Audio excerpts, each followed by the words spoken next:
Hello, nadali ka na ba ng fake news or misleading information sa social media? Yung tipong mukhang official kaya naniwala o na-share mo agad? Kung oo, hindi ka nag-iisa. Sa panahon ngayon, napakadaling kumalat ng impormasyon online. Lalo na kapag may malaking balita o kontrobersyang nangyayari. Kaya sa video na to, aalamin natin kung totoo ba o misleading ang isang Facebook post. Noong June 2026, naging laman ng balita ang school shooting sa Tacloban City na ikinasawi ng 3 estudyante.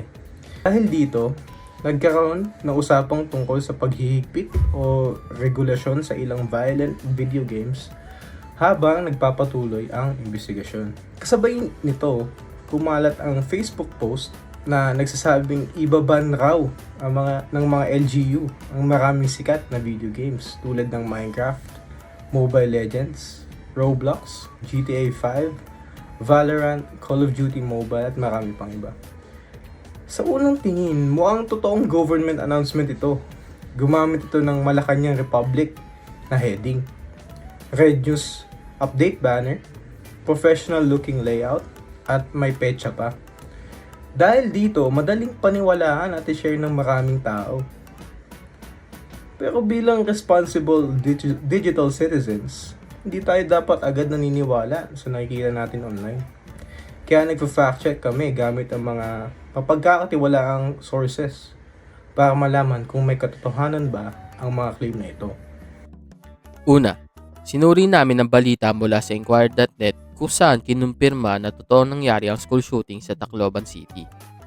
Totoo rin nagkaroon ng mga diskusyon tungkol sa paghihigpit sa ilang violent online games habang nagpapatuloy ang investigasyon. Pangalawa, chinek namin ang Official Gazette at ang Presidential Communications Office o PCO upang alamin kung may opisyal bang anunsyo mula sa Malacanang o sa mga LGU tungkol sa pagbabawal ng online games na nasa Facebook post. Wala kaming nahanap na anumang executive order, memorandum, o official announcement na nagpapatunay sa claim.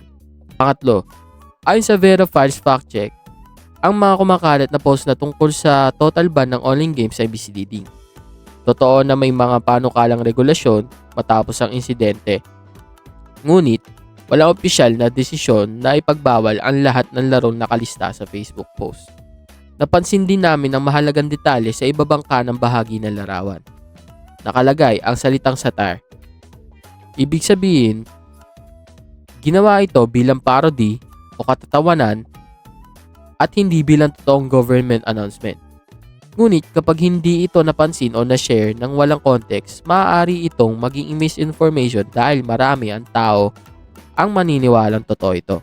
Ang post na ito ay isang magandang halimbawa kung paano ginagamit ang isang totoong balita upang gawin kapani-paniwala ang isang maling claim. Dahil dito, napakahalaga ng information integrity, media literacy, at digital citizenship. Ang mga gumagamit ng social media, responsibilidad nating mag-fact check muna bago mag-like o mag-share. Sa paggawa ng project na ito, natutunan namin na hindi lahat ng mukhang official ay totoo. Ang simpleng pag-check sa mga mapagkakatiwalaang sources ay makakatulong upang maiwasan ang pagkalat ng misinformation. Kaya tandaan natin ang pinakamahalagang aral ng proyektong ito, check muna bago share. Maraming salamat.